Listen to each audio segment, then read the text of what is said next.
here's what happened.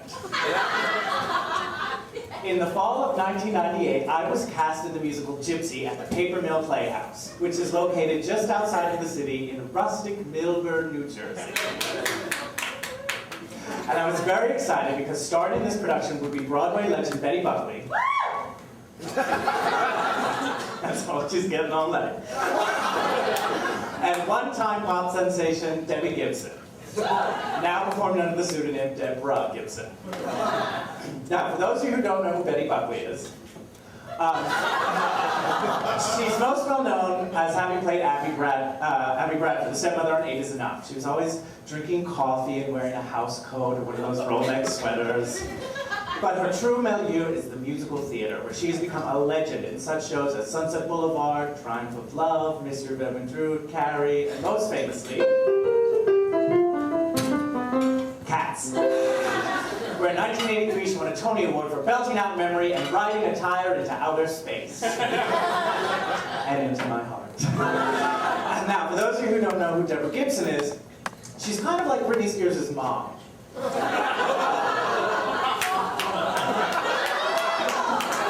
Back when she went by Debbie, she was a pop star, much like Britney and Christina are today.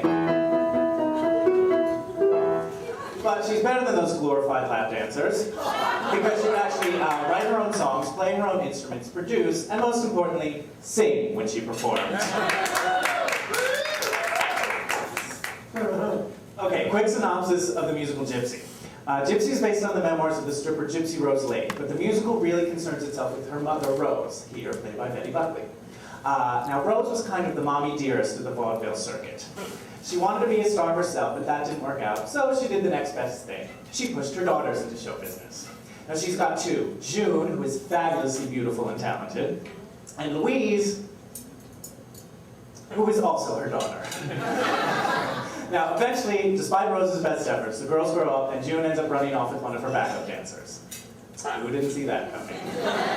So, in a moment of white-hot rage, Rose decides to turn Louise into a star. But that doesn't work because Louise has no talent. So Rose decides to turn her into a stripper, because that always works. So Louise then becomes the world-famous stripper Gypsy Rose Lee. She realizes she doesn't need her mother anymore, so she pushes her aside. Rose then has the best emotional breakdown ever set to music.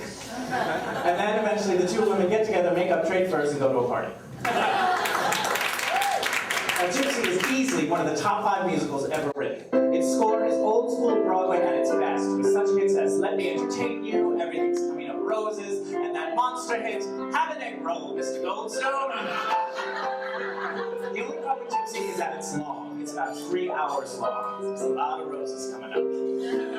Also, if you're going to do Gypsy right, it takes a very large cast. In addition to the roles I mentioned, you need Rose's love interest, 3 old strippers, a dozen little kids, a dozen backup dancers, and at least half a dozen character actors. She's not an intimate piece. Now, Deborah will be playing Louise, the awkward daughter who grows up to become the stripper. She doesn't do all that much in the first act, but in the second act, she has a fabulous 10-minute strip montage, which I will recreate for some of you later. The role of Rose, however, is epic. She's like Hamlet for middle-aged women who can belt their pussy to the back of a table. She's on stage almost the entire show, driving every scene. No musical theater actress can truly call herself a diva until she has taken on the role. It was originated by Broadway's uber diva, Ethel Merman, and other gay icons who have followed her in the role include Angela Lansbury, Tyne Daly, Rosalind Russell, Bette Midler, and right now Bernadette Peters is finishing up an acclaimed, if somewhat controversial run. Someone better call Miss Lupone and remind her that the clock is ticking. Now, what role would I be playing? I'm glad you asked. In the show, I will be Farm Boy. In the show, one of the vaudeville numbers takes place on a farm with a bunch of pitchfork-wielding farm boys and a dancing cow. You know the kind of farm I'm talking about. So in a 3-hour musical, I will be on stage for approximately 5 minutes, which is about as long as I've been boring you all with exposition, so we will quickly speed through the opening number so we can get to the meat of the story. Let me entertain you, let me see you smile. Let me do a few tricks, some movements, new kicks, I'm very versatile.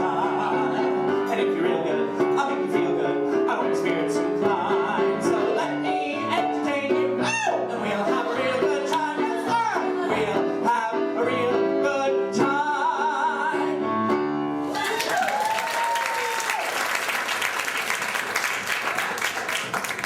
So I sallied forth to my first day of rehearsal with boundless excitement. As I sat on the subway, I wondered if working with such big stars was going to be as glamorous as I always imagined. I figure I'm on my way to a very large, state-of-the-art rehearsal studio, and I'll be warmly greeted by the director and will fondly reminisce about my brilliant audition.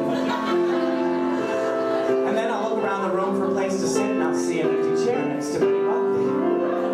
And she'll motion and go, "Come, sit by me, my meadowlark." Then we'll all go around in a circle and introduce ourselves. God, I hope I can think of something witty and original to say. Oh, pitch. And then, after a brilliant and inspiring speech by the director, we'll all open up our scripts and humbly begin the work. Because it's the work that makes us all together. Well, when I got there, it wasn't quite as glamorous as I had imagined. What was all the stage moms and crack whores in the lobby. So I make my way up to the third floor, and I see the director. And he looks at me and goes, "Oh, hi, nice to have you here." And walks off to one of the rehearsal studios. It wasn't as warm a greeting as I hoped, but I'm sure he was just concentrating on his big speech. Well, suddenly I'm pushed aside by the 6-foot-tall woman who's wearing a wife beater and tan character shoes. She walks by me with the 2 little dogs in tow and barely mutters a hello. And then I realize, that's Betty Buckley. And I think to myself, finally, I find the stage manager and ask him, where should I report for the first read-through of Gypsy? And he tells me the first read-through happened 3 days ago, without me. Which was cool, because I had other stuff I wanted to do that day anyway. So, he directs me to this other rehearsal studio, where I meet my fellow farm boys, and we learn our big number. So there's 6 of us in total. The choreographer teaches us the number, we rehearse it, practice it. When we get up to speed, we get to do it with real pitchforks. And then after an hour and a half, we're all done. But I figure I'll stick around anyway, in case there's anything else they might want me to do. So I'm in the lobby going over my pitchforkography, when this girl comes up to me and says, "Hey, I'm Deborah. Listen, I really wanted an ice cream sandwich, but they were only selling them by the box, and I only want one. So, would you like an ice cream sandwich?" And there before me stood Miss Deborah Gibson. And I wanted to tell her what an honor it was to be working with her. And I wanted to tell her about all the great times I had growing up listening to her songs at the roller rink. But mainly I wanted to tell her, who are you trying to kid with this Deborah crap? But her generous offer of an ice cream sandwich put me in a gracious mood. So I simply said, yes, and I took an ice cream sandwich. So when I got home that day, I emailed a few friends who wanted to know what happened in rehearsal. So I told them all the boring stuff that went on. Betty Buckley walked by me and barely muttered a hello. Deborah Gibson gave me an ice cream sandwich. I learned the entire show. Oh yeah, the place we're rehearsing in is a total dive. They must have chosen it because it's near where Betty Buckley lives. So I sent that off to a few friends and I got ready for my second day of rehearsal. Now, what do I need a second day of rehearsal? I'm sure you're wondering. Well, on the second day of rehearsal, it came time to stage Act 1, Scene 6. Now, Act 1, Scene 6 is a very long scene in the show with a lot of stage business. It takes place on Deborah's character's birthday, and it involves 10 speaking roles, 5 more non-speaking roles, 2 songs, an endless litany of props, and in any first-rate production, a living, breathing lamb. There's also supposed to be a cake-eating monkey named Gigolo, but we had the good sense to cut him from this production. Now, I was not actually in this scene, but the 2 roles I understudied were, so I got to sit and watch. Now, if you ever get offered the chance between being an understudy or having to drink from a subway toilet, I hope you're thirsty. Because being an understudy is the most hateful thing you could possibly subject yourself to. So anyway, we had all gathered here today to tackle the bitch that is this scene. And everyone was there except for Betty. So the director begins by saying, "Okay, this scene is a bit of a bear. So I'd love to stage it all before Betty gets here and then place her into the scene as easily as possible, as if it all happens like magic around her."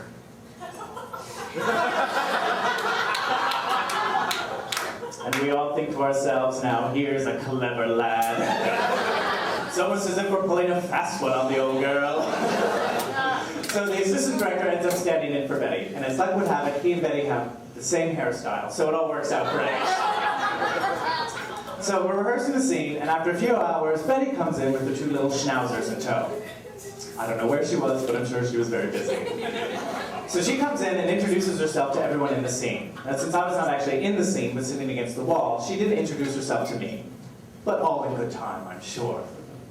So we gently tuck her into the scene, and true to the director's vision, the whole thing comes to life magically around her, and it all works great.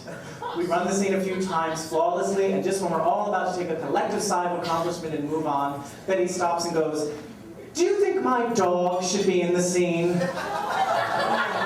Let me just say, her dog is in the show. The script calls for one, and in fact, having her dog in the scene works very well. But the look on everyone's face when she asked that question was priceless. And then when she turned to her dog and asked her if she wanted to be in the scene,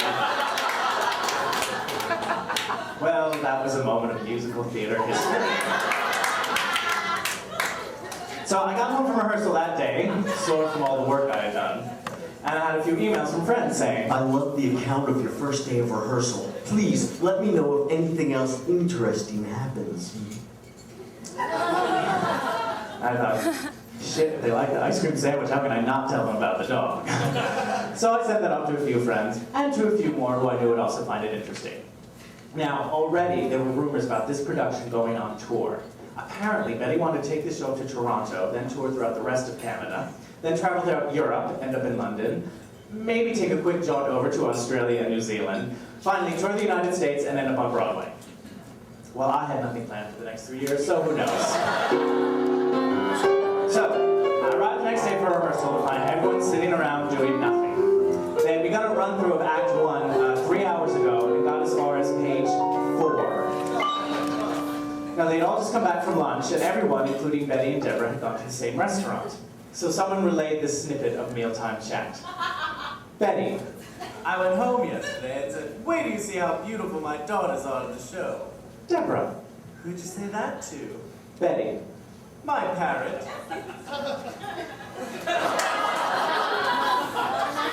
awkward silence follows. So when I got home from rehearsal that day, my email box was filled with praise for my tale of the dog whisperer. And I thought, well, they like the dog, the parrot is going to knock them on their ass. Now let me just say, I did not consider any of the praise that my emails were getting to be a reflection of my writing. After all, I didn't invent Betty Buckley. But I realized they were very entertaining, and I thought since they're nothing more than harmless fun, why not keep them going? Besides, writing them was really helping me deal with my frustration from sitting in rehearsal 8 hours a day doing nothing. Some people can get a thrill, writing, blocking, and sitting still. We're waiting for one person who knows when she'll arrive. Some people can take the bloom, living life in rehearsal rooms. I write stuff for a few friends, cause it helps me survive. By few, I mean 25. So they're trying to rehearse Act 1, Scene 6 off book, and Betty's not quite there yet.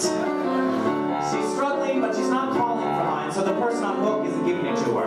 Well, finally, she gets so frustrated, she just goes, line, line, line, line! Someone give me my fucking line! Can't you see I need it?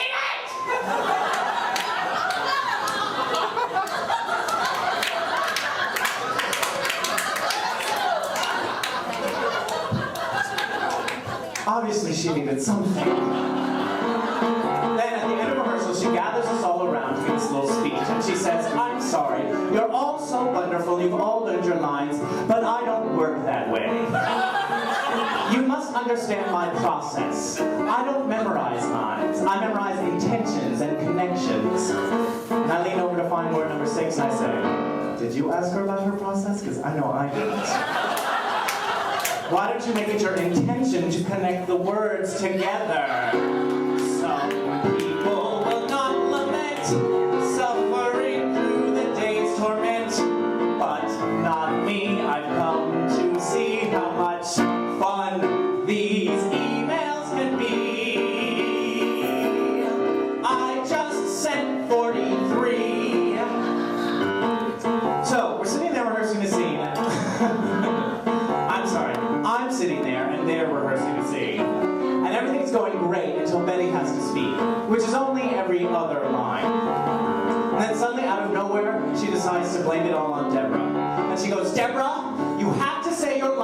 way, I tell you. Because I am the quarterback of this production. And if I drop the ball, we all drop the ball. And I'd like to say I agree with her, but I can't. I don't watch baseball. I watch the scene, a miserable scene, fellas. Keep getting help, she'll do nothing but learning. Give her 3 months, I'm sure she can learn it. I watch the scene, just as dismal as can be, fellas. There we are in Betty's yelling at Deborah, and she is saying to her, wrong, make yourself some new acting choices. Your routine is ruining my process, my connection starts to get hazy, and I will get lost in the theater. Don't have pauses, just say your line, or this run through will last a lifetime. Oh, what a scene, a miserable scene, fellas. And I'm gonna tell 62 friends, fellas. That's where it's at, fellas. Up to 62 friends. So they're rehearsing the script section with Deborah, and even though I'm not the understudy, I'm sitting there watching. When she's finished, she comes over to where I'm sitting. So as a joke, I say to her, hey, do you still hang with the cold jam? To which she replies in a snippy tone, that's not funny, because it's not based in truth.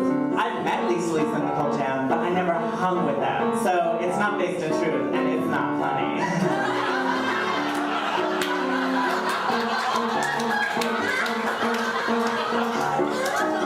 Well, after this masterclass in comedy, I wanted to come back with something like, aren't you the one who did that tour of Funny Girl that the entire cast petitioned to have renamed Girl? Bye to Mr. Nice Guy. Good riddance to shake your love, and only in my dreams, foolish, mean, and electric youth. I was trying just to be friendly. From now on, I'm telling the truth. Some people can sit in ruts, doing nothing, not going nuts. That's coping for some people, for those who find peace from within. Well, they can sit and watch, but not play.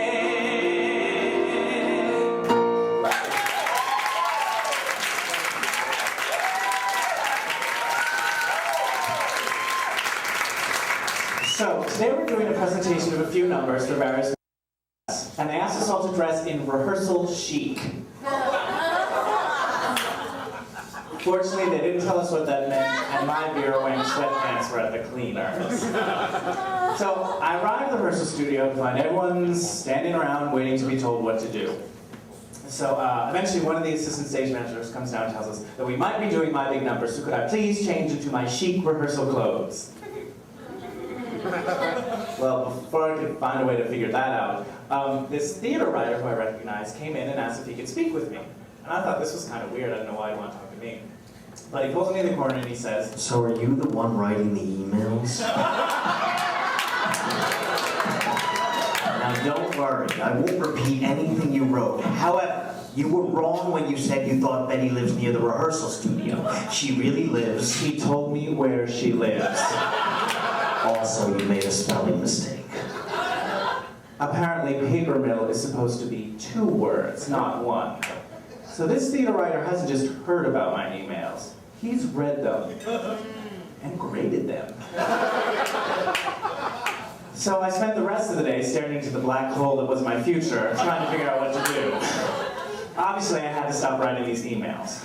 And I figured I wasn't going to try and figure out who it was that was sending them along. It was probably just someone who thought they were funny, and so they told 2 friends, and they told 2 friends, and so on. So I went home, composed one final email explaining what happened, and hoped that that would be the end of it. Funny, Debbie thinks she's an actress, then Betty brings her down. Funny, Debbie thinks I'm not funny, good turn, wasn't it? Funny, Betty wants to go touring rather than stay in town. Funny, 'cause I'd love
So after I sent out that email, I got a plethora of responses. Most of them were of the sympathy variety. Then there were a few from friends saying, Fuck them if they can't take a joke. You keep writing. and then there were those apologies from friends who were so sorry they forwarded them without asking me first, and they had no idea I could possibly get in any trouble. And of course, every single one of them ended with a person saying that, should I happen to continue writing them, they would love to keep reading them. Oh no, sister. I learned my lesson and I never wrote anything about rehearsal ever again.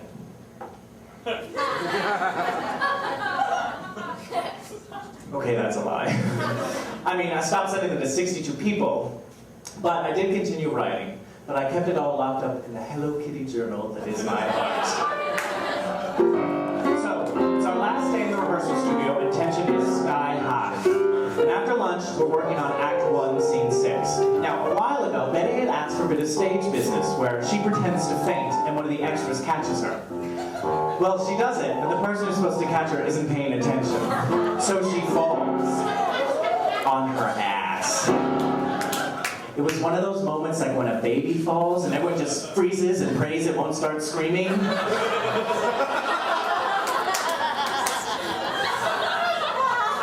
She didn't freak out, she just got up, brushed herself off, and we went on with the scene. But things got a whole lot more tense as we all awaited the blow-up that we knew was to come. Well, finally, we have reached the end of the seemingly endless day. We're working on the last scene in Act 1. Now, this is a scene where Betty's character receives a letter from her daughter telling her that she's run off. So Betty's staring off stage left, and she has this speech where she talks about all the men who've left her in her life. And that she's in the middle of going through it. Yes? Anyway, so Betty has a speech where she talks about all the men who've left her in her life. So she's staring off stage left. And in the middle of it, her voice just breaks. And she reveals this astounding vulnerability. And that grows into this barely controlled rage until she's ripping the letter to pieces. And you can see the exact moment she decides to turn Louise into a star. And she begins singing Everything's Coming Up Roses with this laser beam intensity. And her voice is like steel. It's indestructible and brilliant. And she's using all these vocal colors I've never heard anyone use before, and they're perfect. And she's pacing back and forth across the stage like this wounded animal, just unpredictable and dangerous. And the number grows, and her intensity builds, until she's just beating her chest in this state of raw, primal rage.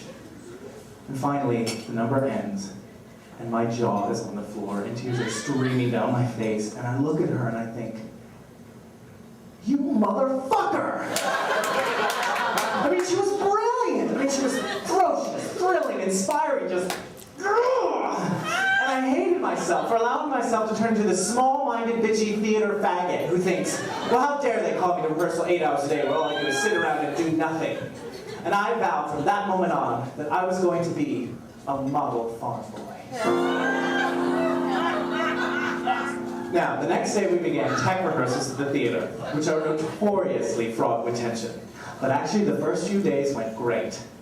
Except we had one major casting flaw. Of course, in Act 1, Scene 6. Now this is the scene where Deborah's character is supposed to receive a baby lamb for her birthday.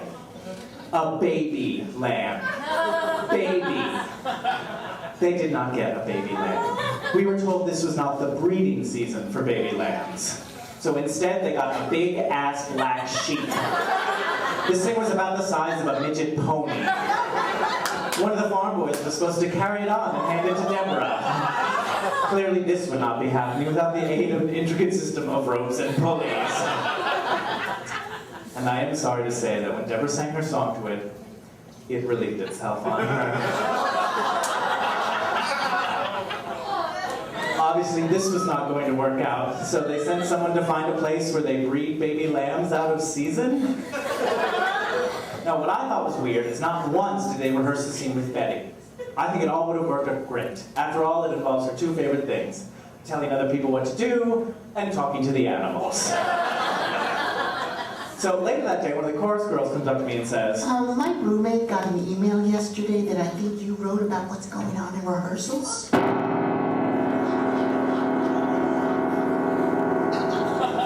Wait, what? Oh my god, if these emails are still going around, but the theater finds out about them, I'm totally gonna get fired. If I get fired, I'll probably get blackmailed. If I get blackmailed, I'll never be a non-equity chorus boy again. And that would be terrible. Well, before I could worry too much about that, something happened. You like that?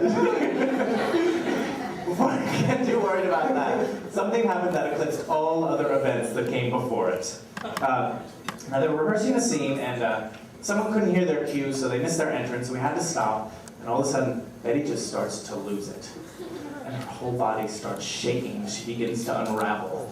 And everyone on stage can sense the impending meltdown, and they all start running for cover, using the other actors as shields if need be. And Betty just starts going, "You don't understand, I can't be vulnerable like this!" And then she starts going off on her intentions and connections, and then she starts blaming Deborah for things. Deborah's not even on stage, but she foolishly comes on stage to find out what Betty has for her this time. And Betty's going, "Deborah, you can't let there be air because I don't know where I am, and I lose my connections, and you must understand, I'm not mad, I'm just crazed. You must be able to see that. And you have no idea what it's like to be under the pressure I'm under. You have no idea. You have no idea what it's like to carry the whole show on the back and have it be all about you." And at this point, Deborah kind of smiles and goes, "Well, yes, Betty, I do, but, I mean, she wasn't funny, girl." And, you know, I'm sure her mall appearances were heavily focused on her. But Betty's having none of it. She just goes, "No, you don't. You have no idea what it's like, and you won't not for several years at least." And then she takes her emotionally disheveled ass off to her dressing room, and we are on the longest 5-minute break in the history of the theater. Now, I have to say, Deborah took this all very well. She didn't freak out, she didn't get mad, she didn't give attitude, she didn't bitch slap Betty. It was really cool. She just stood there and let Betty go off. And I looked at her and I thought, I really respect this girl.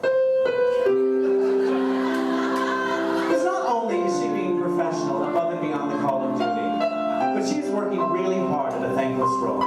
And so from that moment on, whenever I met someone who thinks they're being cute and says, "Well, she'll always be Debbie to me," I say no, it's Deborah.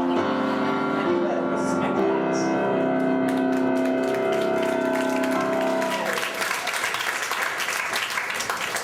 So I'm sitting there trying to understand all this pressure that Betty is under. I mean, yes, she had a huge responsibility, but she did sign up to play the role. I mean, she knew what she was getting herself into. In fact, she even played this role once before in a theater in Arizona. So I couldn't help but feel that she brought this all on herself, and freaking out on poor Deborah wasn't going to help. I just wish she could be as nice as she was in my dreams. If Betty weren't scary, we'd rehearse the show as promptly can be. Just Betty, 3 whores, 6 farm boys, and a cow, 2 schnauzers, 1 pop star, and 1 big black sheep. If Betty weren't scary, if Betty weren't scary, there wouldn't be any more line! Somebody give me my fucking line! Can't you see I need it? Betty, please take my advice. You aren't in class. Deb's not Betty Price. Betty, I pay any price. If you learn your lines, you play the role twice.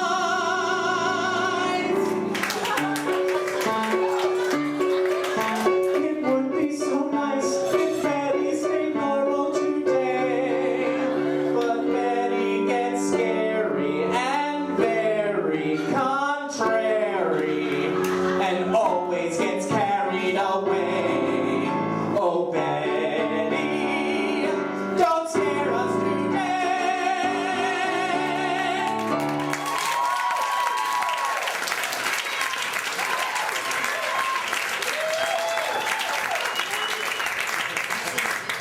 So it's our final dress rehearsal, and this is going to be the first time we do the show in front of a live audience. And it becomes one of those nights in the theater where you can say, "I was there when." Now it's 7:30 and everyone's in the dressing rooms getting ready. And for some reason, suddenly half the lights go out. Now, no one thought too much about it. The chorus boys just pushed the character actors aside because, look, no matter what happens, they're going to be bald and fat. But cosmetics can make a difference when you're a farm boy. Well, finally, they call us all backstage and they tell us that there's something wrong with one of the transformers and we're working on backup power, and that's going to go out in a little bit. So we should all change out of our costumes, and we're just going to do a concert presentation of a few numbers from the show. So the producers go out on stage to announce this to the audience. And while they're doing it, Betty just comes out and goes, well, my idea is to start the show from the top and just keep going until they throw us out. And the audience, of course, loves this suggestion. So Betty looks down at the conductor and goes, so, maestro?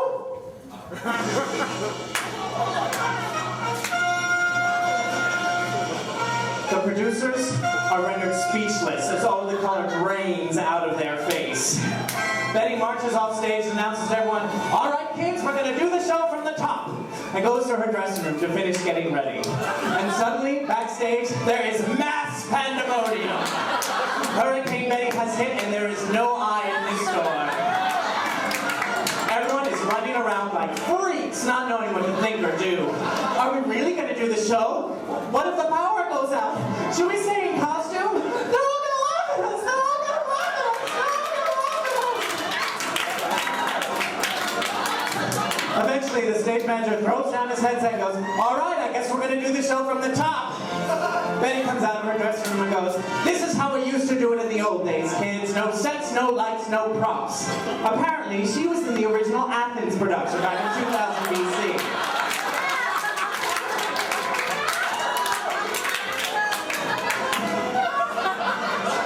Now, for some reason, the spotlights are working.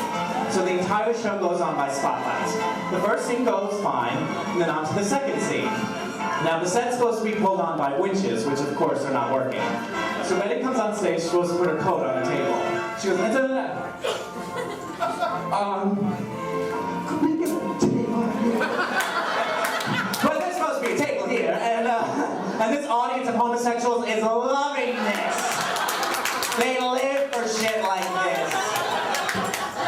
Unfortunately, we didn't get to go too much farther because the fire marshal showed up and told us we had to leave.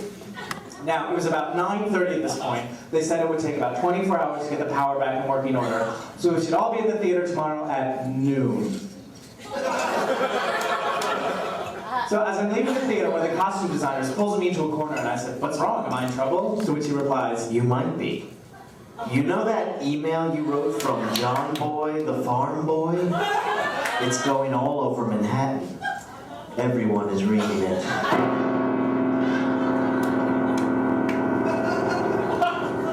Fuck!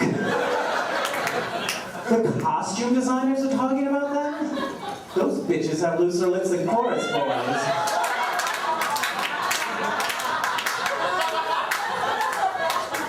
Well, at least they're not talking about how fat I look in my overall. Bitches.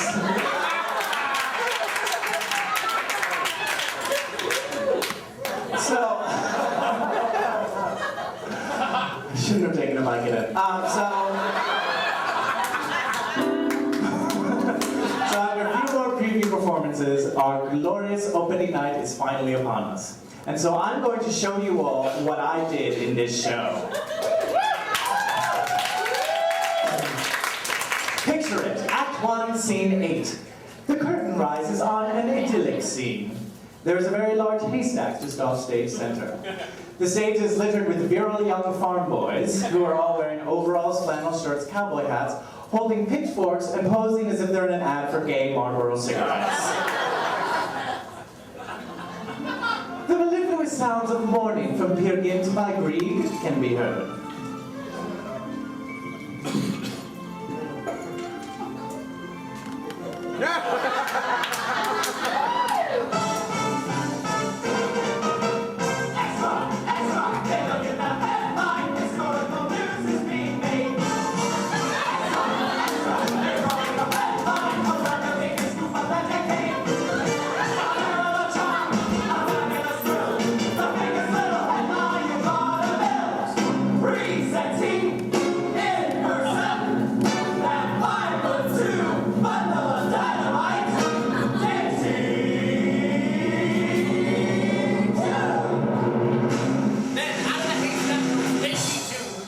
crescendo turns into a cartwheel, and on a good night lands in a split. She then utters the immortal words, Hello, everybody. My name is June. What's yours?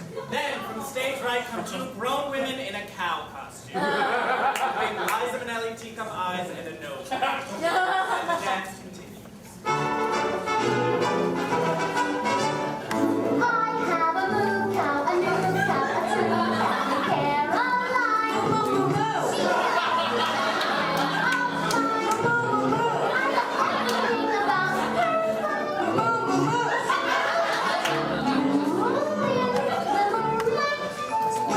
Here we go. Sean Flynn grapevine on stage and madly changed the top hat neck and tuxedo portion of the number.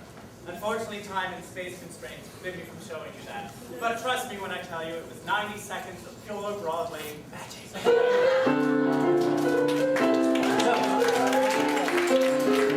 So the opening night show goes great. Betty is an amazing voice and gets a standing ovation at the end of her big number. Deborah wows them all with her strip and keeps getting better in the role. But the best news of all is that somewhere in this great nation of ours, there is someone who breeds baby lambs out of season. Now, word on the street is that people really like the show. They especially like Betty. A lot of them are saying they like this production better than the revival a few years ago with Time Daly. Of course, a few bitches are still bitchy, but that's why they're bitches. So, at the opening night party, the stage manager comes up to me and tells me he wants to read my emails. The producers have found out about them. Some theater writer told them all about them. Okay, just shake it off. Shake it off. So, as we arrive for the second week of the run, to discover that the diva Buckley is ill and will not be performing, and so her understudy will be going on instead. Now, her understudy was Tyne Daly's understudy in that revival from a few years ago, so she knew what she was doing, which is good because she ended up doing 7 of the 8 performances that week. Anyway, so before one of those shows, I was backstage warming up.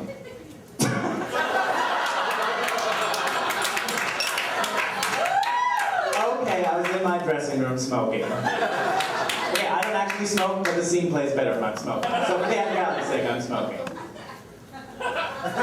And one of the other farm boys comes up to me and says, My agent read your emails. He says they're very funny. "Your agent?"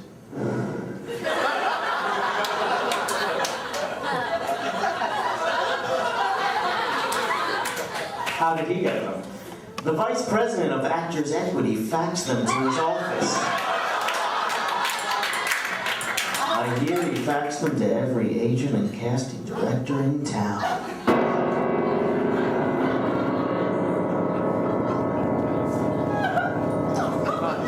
Well, beyond that, the second week of the run went by without much incident.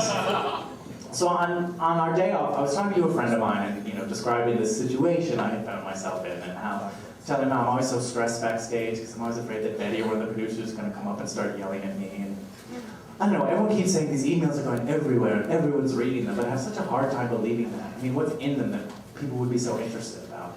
To which my friend reassured me. Trust me, John, everybody has gotten your emails. I went to 3 auditions last week, and everyone read them, and they're all that anyone's talking about. I've had friends in London. London, John asked me about them. But I'm sure it'll all blow over soon. Thank God for good friends, right? So as week 3 of the run dawned upon us, I was met with even further punishment for my sins. You have 3 new messages. First message. Hey John Flynn, this is Sean. I don't know if you know this, but one of your emails is printed in the New York Daily News. Before you go back to work, that would kind of suck if you didn't. Give me a call if you want. Next message. Hi, John, this is Julie. I'm at a temp job right now, so I can't really talk.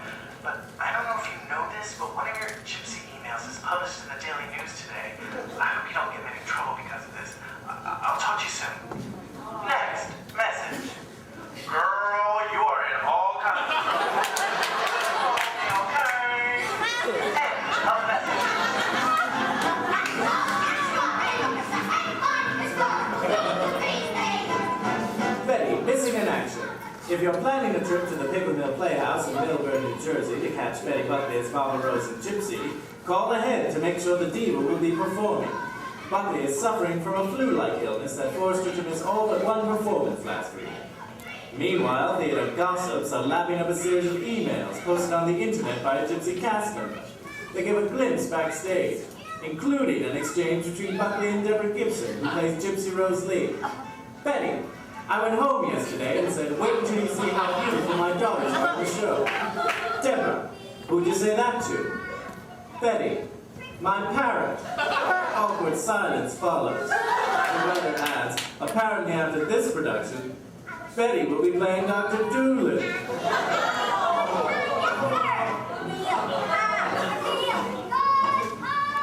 So basically at this point I'm shitting my pants because I have to go to the theater that night to do another show.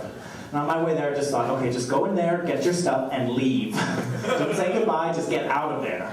But if that Betty wants to have it out, I will give her a lesson in diva histrionics she will not soon forget. Of course, when I arrived at the theater, no one really knows or cares what was printed in the Daily News. They're in the chorus. Most of them can't read. Instead, everyone was all abuzz from the latest development in Betty's demands. Now, apparently, because Betty's understudy wore Betty's outfits while she went on with Betty, Betty refused to go on until the producers had them spiritually cleansed. And she even had the number of a good shaman, whose work she likes, in case they didn't know one. And I must say, I don't blame her, because her understudy's aura was filthy. Well, eventually the assistant director comes in and asks if he can speak with me. At this point, I was kind of relieved, because I really just wanted to talk with someone about the whole thing. So we go out in the hallway and he asked me when these emails are going to stop. And I told him I was so sorry, they stopped over a month ago, and the whole thing turned into something I never intended. He was very sweet, he just said, I'm sure, it's just you have to be so careful with the internet because stuff just goes. Now everyone in the building knows about them. We had a meeting about your emails this morning. Some people are very mad at what's happened. Someone faxed them to the theater. Now, I haven't read them myself and I don't really want to, but I hear they're very funny.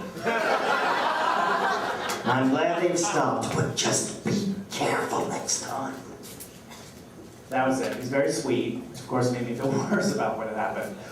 Although I did think it was funny that they had a meeting about it. What's there to meet about?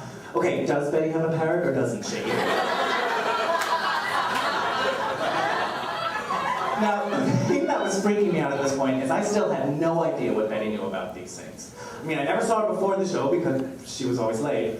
And then, after the show, her dressing room was always crawling with this bizarre menagerie of C-list celebrities. It was like Match Game 84. Well, one night during our final weekend, we are all told that Betty would like to take circle before the show. And what taking circle means is everyone gathers together in a circle and holds hands and shares any kind of thoughts or feelings about the upcoming performance. So we're all hanging out backstage waiting for Betty, and she steps out of her dressing room, and immediately everyone senses something is different. She's got this look in her eye that we have never seen before. And she comes over directly to me, takes my hand, and begins to share her feelings. I want to thank you all for doing this. Now, I know that there are some very important people in the house tonight, but that's not what I want to talk about right now. There's something much bigger and more personal. I asked you all here because my mother, Betty Bob, is watching the show tonight. So I want us all to do a great show for her. I don't want you to think about anyone else. Don't even think about them. Let's all just do a great show for Betty Bob. And with that, she went off to her dressing room to finish getting ready. Now, the important people that were coming that night that caused everyone to be stressed were Stephen Sondheim and Arthur Lawrence. Now, Stephen Sondheim wrote the lyrics to Gypsy very early on in his career. This man would go on to write, Send in the Clowns, and the scores to Sweeney Todd, Assassins, Into the Woods, A Little Night Music. This man has no peer in musical theater. And with him was Arthur Lawrence. Arthur Lawrence wrote the book to Gypsy. What that means is this: no one cares that he was there.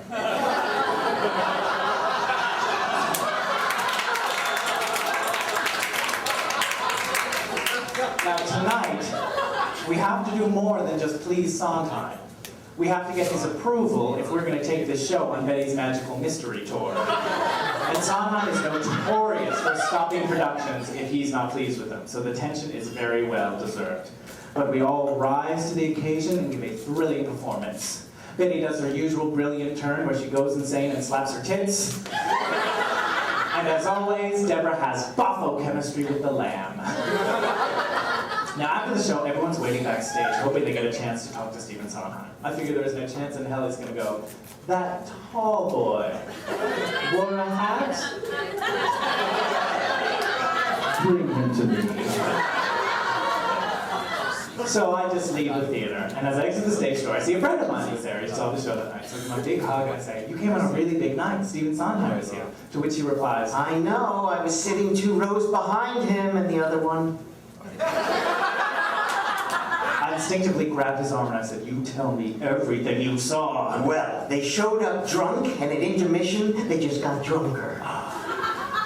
Well, who can blame him for that? How many productions of Gypsy can you sit through? Well, when I walked by them at the bar at intermission, and Arthur Lawrence is saying to Stephen Sondheim, "Don't you see, she's decimating the role. Decimating it." And Sondheim's going, I know. Decimating? Who talks like that? Wait, which one were they talking about? I don't know. But they were so sloppy drunk that they had to hold each other up to get back to their seats. Well, neat.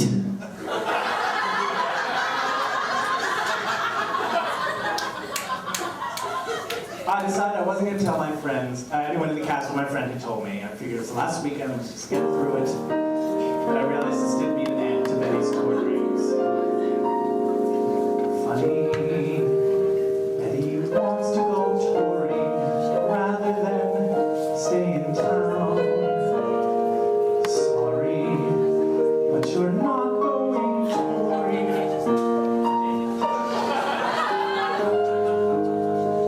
Honey.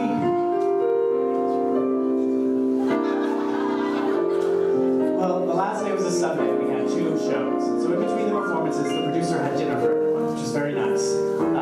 Then the producer got up and talked about the artistic and financial success of the show. And then the director got up and talked about the journey we'd all been on. And then Betty got up and made a joke about doing drugs so she could make it through the last week of performances.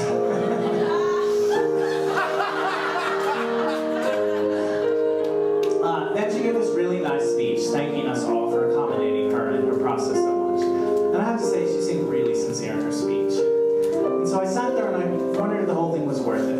I mean, there was no reason for her to treat Deborah the way she did. Not because Deborah's a star, but because she's a human being. And yet, Betty gave an undeniably amazing performance. I mean, sure, you could say, well, she lacked a little of this, or could use a little more of that. There's no way you can say she decimated the role. I don't care what Stephen Sondheim and that other guy thought. And you know, the audience doesn't care about Betty's process. They just came to see a diva give a great performance. And she served up some diva for them. Isn't the audience all that matters in the end? So, after the last performance, I'm in the dressing room cleaning up, and I was holding in my hand a playbill that both Betty and Deborah had signed. One of the producers leans over to me and says, So are you going to post that on the internet? "What are you talking about?" Well, John, I suppose we should pay you for all the publicity. Your emails created a lot of interest in the show and helped make it a success.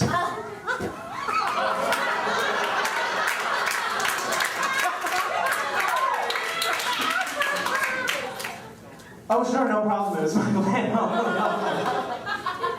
What? Are you telling me that after all the guilt I've endured in the name of this production, that now, at the end of the run, you are thanking me for what I did? Why did I do it? What did it get me? Dance routine to me in the background, give a press. What does it get you? What does it get you? Thanks a lot for filling the house up. They take vows and you're holding pitchforks. Wait a minute, sorry. This is ridiculous. I don't believe for a second that my emails had anything to do with the success of the show. But now that all is said and done, would I do it again? No. Do I regret it? Well, let me tell you one more story. Now, shortly after the production closed, I received in the mail a bootleg video copy of the production. Now, this was quite a coup because there was never an official tape made by the theater. So I mentioned this to a friend of mine who worked there, and he said, "Oh, you know who would really love a copy of this? Betty." Because she was so upset that there was never an official tape made by the theater. And I thought to myself, now here is a chance to just make a gesture of goodwill and get rid of all that negative karma I've accrued. So I sent her a copy of the tape with a note that said, "Little bird told me you'd like this. Hope you enjoy. John Flynn." And after I sent it, I started to think about how silly the whole thing was in retrospect. I mean, it was just a bunch of emails. Okay, maybe I shouldn't have written them in the first place, but there was no real harm done. I mean, come on, we all talk to our parrot. Well, if we don't, maybe we should. Why should we let this get in the way of our being people? Betty's a person just like everyone else. And you know, after the show was over, Deborah was a student in Betty's acting class. So obviously we could all just rise above it, let bygones be bygones. So I hope that Betty would see this as a peace offering that it was, and we could all move beyond it. So a couple months later, I received a letter in the mail, and written on the side of the envelope in big fancy letters was Betty Buckley. And I started to get all warm inside. And I thought, oh, she gets it, you know? There are no hard feelings. So I open up the letter and it reads, "Dear John, thank you so much for the video copy of Gypsy. It was a very thoughtful gesture, and I will enjoy watching it. I hope you were able to enjoy the show live as well."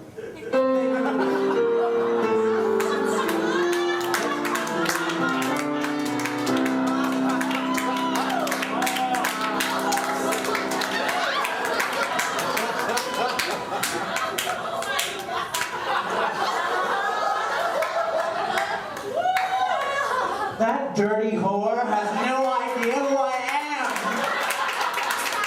Regret the emails? What the fuck for? Okay, I will probably never work at the paper company again. But if I hadn't done it, then I wouldn't be here tonight with all you lovely people. And